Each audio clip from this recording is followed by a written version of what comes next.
দেশের গর্ব ভারতীয় সৈন্যদের জীবনকে আসন্ন বড় বড় বিপদ থেকে রক্ষা করতে এবার প্রতিরক্ষা গবেষণা ও উন্নয়ন সংস্থার বিজ্ঞানীরাও উঠে পড়ে লেগেছেন। তারা তৈরি করতে চলেছেন একটি হিউম্যান রোবট, যা সামনের সারির সামরিক অভিযানে এক বিরাট অংশ নিতে পারে বলেই আশা করা যাচ্ছে। এই নিয়ে শনিবার একজন কর্মকর্তা জানিয়েছেন যে এই রোবটের উদ্দেশ্যই হলো ভারতীয় সৈন্যবাহিনীদের জীবনকে যে কোনো প্রকার ঝুঁকি থেকে রক্ষা করা। এই রোবটটির বিশেষ বৈশিষ্ট্য হলো মানুষের থেকে পাওয়া নির্দেশ অনুযায়ী যে কোনো জটিল কাজ সম্পাদন করতে সক্ষম হবে। শুধু তাই নয়, যে কোনো জটিল পরিস্থিতিতে সৈন্যদের নিরাপত্তা দিতেও সক্ষম হবে এই হিউম্যান রোবট।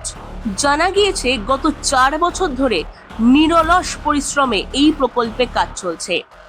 এই রোবটটির ওপরের এবং নিচের অংশের জন্য ভিন্ন ভিন্ন প্রোটোটাইপ তৈরি করা হয়েছে।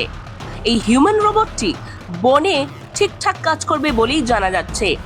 এই গোটা সিস্টেমটি 3টি প্রধান উপাদান নিয়ে গঠিত। প্রথম হলো অ্যাকচুয়েটর। এগুলি মানুষের মাংসপেশির মতোই কিন্তু নড়াচড়া এবং ফ্লেক্সিবল হবে। দ্বিতীয়, সেন্সর।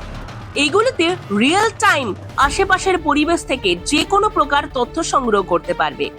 তৃতীয়ত, নিয়ন্ত্রণ ব্যবস্থা, যা সংগৃহীত তথ্য বিশ্লেষণ করে রোবটের যে কোনো প্রকার ক্রিয়া পরিচালনা করতে পারবে।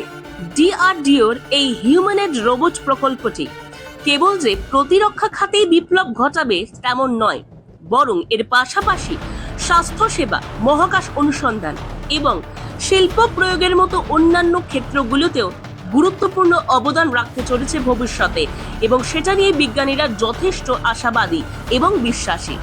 ব্যুরো রিপোর্ট, জনমত বাংলা।